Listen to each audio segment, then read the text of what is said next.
IBM Plaza building opens in 1971. 1969, he had passed away, one of his last works. And you see a lot of right angles, right? A lot of steel. No decorative roof. Well, listen, architects at the time had different styles, just like in fashion. I think I'm not dressed very nicely today, but the idea is like in fashion, you can layer in styles. So a contemporary of his was Bertram Goldberg. Now, he lived here in Chicago, and he said, there's no right angles in nature. Look up at what's affectionately called the corn cobs of the Midwest. I'm talking about Marina City. It's a city within a city. It's conceived in 1959 for the Building Services Union, so think middle-class housing. Bertram Goldberg includes a marina, there's retail. Now there's cars you can park, but they're actually valet parked. They don't trust people to do it themselves. And look at the curved balconies. Now these towers rise up 60 years ago. He calls them an urban treehouse. There were beacons of density. Say, come back and live downtown, because what was happening in the 1960s? Who remembers that? Well, after World War II, many people started to move out to the suburbs, right? They had more space, maybe better schools, and so the city was suffering. And currently our downtown district is off on the left. We call it the Loop. It most famously gets a name for the loop of the elevated rail track since 1897, but it's constrained on three sides, and it's an office district originally, so the city was suffering. So those towers represent something more than just tall buildings. They said, come back and live downtown, because 60 years ago we wouldn't be doing an architecture tour. The river was highly polluted and toxic, right? What if we time travel, and what if we go back 100, 110 years ago? Now can we imagine these bridges going up all day long? And the bridge house is manned, and think of the river as crowded with traffic, with barges, as your highway is now at rush hour. And lining the Chicago River were buildings like this on your right, warehouses. That's the Reed Murdoch Center, 1914. The architect George Nimitz. Reed Murdoch was a wholesale grocery company. It was designed to be intermodal, so instead of yachts, it would have been barges, behind it a railway spur. Look at the clock tower in 1914. You couldn't pull out your iPhone and tell the time. That was considered a public amenity. I got to point out another public amenity. How about that little walkway, that little esplanade? George Nimitz purposely set back the warehouse to provide one of the first public access to the working Chicago River, starting the transformation we're living through today. Transforming this river into a blue highway surrounded by a green necklace, right? Riverwalk, a way to bring people together through recreation, not through work. Now this building on our right is a skyscraper, but it's green, and I don't mean because of green glass, I just mean it's more environmentally friendly. In 2009, Picard and Children at Connecticut worked with the developer, and they used the U.S. Green Building Council Point Rating System, which is an acronym called LEED. Have you heard of this? It stands for Leadership in Energy Environmental Design. You get points for doing environmentally friendly things. They achieved the highest rating, Platinum. So they got points for using recycled steel. There is vegetation, a green roof that will capture any rainwater that comes down today. They'll use that for the building. What you won't see is the actual intake pipes that brings in the water of the Chicago River, and they use that to cool the building, saving in energy costs. So when Della started doing these tours in 1935, I did not start doing them in 1935. But the idea is that we've been doing this for a while. In 1935, this building was just 5 years old on your right. But the Merchandise Mart at that time was still the largest building in the entire world. 4.25 million square feet, 2 city blocks, 8 miles of hallways. 2008, it even had its own zip code.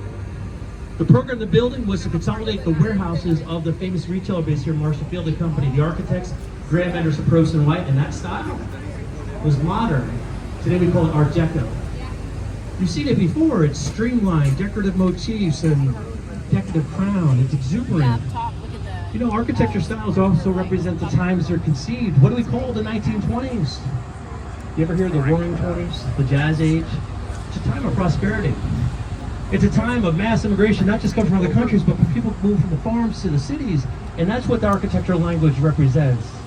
Optimism. The same way, now in the 21st century, look around and you see steel and glass towers, and people don't just want to work on the Chicago River, they want to play, they want to live here. And this is an important part of the tour. Right here, we're at the confluence of the Chicago River. Let's all take a moment and take this in. You worked hard to get to this tour, right? Everyone told you to do it. You're here. This is the heart of Chicago. This is where the Chicago got its start. It's called Wolf Point.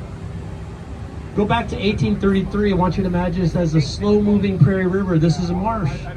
The Native Americans did not live here. It was a marsh, but they called the area Chicago, referring to the pungent leeks that grew along this prairie. Now, the Americans that came here and the immigrants and all those people, 300 of them, they came because of an opportunity. They're getting ready to build that canal. It was going to create an all-water route link into the continent. March 4th, 1837, right here at Wolf Point, The city of Chicago is founded. Immediately they adopt the name Chicago, but also the Latin motto, Urge et Orto. You're in a city in a garden. They have big plans for this American city. This is the only part of the tour here on the right where you can take a picture of yourself in the boat reflected in a massive truss, an arm of steel directing the weight of a 750 tall skyscraper down to 45 feet at its core. You can look through the skyscraper. The building's as wide as the boat. How on earth is this thing standing? So on the tour, we recognize architects, and any architects here, you'd be the first to say, well, we design things and we work as a team. But do we have any engineers? The reason why buildings stand up, the bridges, is because of engineers. So this team here is Getch Partners. They're based here in Chicago. They're one of the successor firms of Ludwig Mies van der Rohe, but the engineering team was based in Seattle, Magnesic Flake Associates. So we'll see that tower again, but 150 North Riverside is an engineering marvel. Engineering, allowing us to build skyscrapers on a marsh. This tower dates from 1990. It originally was the Morton Salt World headquarters for Wild Boeings. It's designed by Perkins and Will. Well, because the railway tracks, which continue here on the right side for miles on the west side of our city, they had to contend with building over active railway lines. So this tower actually is like a three-legged table. I want you to think of it almost as cantilevered, like a diving board, and not able to put a pylon down. So it had to be engineered to stay upright. So what's the answer? Why is this tower not falling down onto the tracks? Well, the same way we look at the bridges, let's look at them for a second. There's triangle elements of steel. So those trusses are kind of the workhorses engineering, right? They're directing the weight of the bridge across the river. So when we come out from underneath the bridge, look back to the right, you'll see a series of trusses or bridges on the top of that tower. And right there, you see it's like a giant hand engineered to hold the weight of the tower. Well, the railway tracks continue under this skyscraper from 1929. It was originally the Daily News building. The architects are Hollerbrand and Root. It was considered a skyscraper at the time. They still practice today. You recognize the flattened geometric motifs, the streamlining, but how about the shape of it? Next to the Great Pyramids of Egypt is the Sphinx, so it's a crouching Sphinx, so inspired by history. What about that open plaza, 1929? First one along the Chicago River. What was it? Just a short while ago, I pointed at that little walkway, 1914. Why did the river start to change? Well, that plan I mentioned briefly, the Burnham Plan of 1909 Chicago Plan, is a urban planning manifesto. How many people have been lucky enough to go to Paris? Right? And what river runs through Paris? The Seine. What river runs through Chicago? The Chicago River. So an important component of this plan to create a Paris on the Prairie was to beautify the Chicago River. That was an important step adding that plaza in 1929. In the 1930s, the Plan Commission becomes officially part of the city of Chicago. Today, 2025, it's also part of our government, help directing development of this second lakefront as well as our lakefront. Now, I can hear the trains, but I could see them because these buildings date from the 1960s and they're indicative of the international style. Remember, less is more. The IBM Plaza building, that tall skyscraper that looked like a black box, well, that was by the master, Ludwig Mies van der Rohe. Ludwig Mies van der Rohe flees Nazi Germany in 1938, and he was hired here for an opportunity to design the Illinois Institute of Technology. And when he's designing this school, he's also teaching. So what does he teach? He teaches this style. These black boxes, you've probably seen around your own city, around the world, right? They kind of came in the corporate suit of America, right? They're indicative of volume, about economic. It's very efficient to just stack floor plates. They have a glass curtain wall that's not load bearing, just like you hang curtains above a window, they're not supporting the frame of the window. Same idea. And it's a uniform skin, bronze tinted, right? And it's black anodized aluminum mullions. So a stacking of floor plates, all about volume. Well, SOM, 1960s, they're the same team behind the Sears Tower, which went up in 1973. Now, I'm going to take you back in time because I'm not from Chicago, but I was a tourist here in 2007. And the guide from Wendella at the time, he was a Chicagoan. And I remember this moment because we were going to make this U-turn, and right where you see that park, he kind of built it up, and he was like, "Get ready, everybody." You're going to look up at the tallest building in Chicago, 1/4 of a mile, 1,454 feet, the tallest building in the world for 25 years. What do you think of that? All right, I can't keep talking like that, but you get the idea, right? I was like, wow, this is the second tour I'm doing today. Is that impressive? The second one? You're taking photos of it, so that means something. Well, here's a question: if you don't post it, did it really happen? I'm just kidding. But the idea is it's creating an emotional reaction in you, and that's the power of skyscrapers, right? They're not just tall buildings; they represent something else. This represents Sears Roebuck at the apex of its power.